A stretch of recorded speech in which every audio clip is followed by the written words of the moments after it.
following message is transmitted at the request of local authorities. At 9:47 a.m. Mountain Time, a disaster of unknown type has occurred at the Black Mesa Research Facility, causing significant damage and failure to various power and communication systems in the surrounding areas.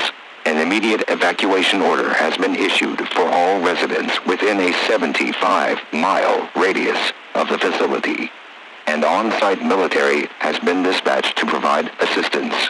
Make sure to bring an emergency supply of food, water, clothing, first aid kit, flashlights with extra batteries, and battery-powered radios.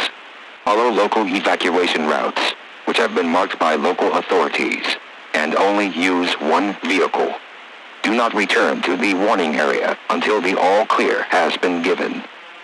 If you are not in the evacuation zone, stay where you are. If you are within the evacuation area and have no transportation, locate your nearest police department or military officer. Do not use telephones or cell phones, except in the case of emergencies. Stay tuned to local news media outlets for further details and information on this situation.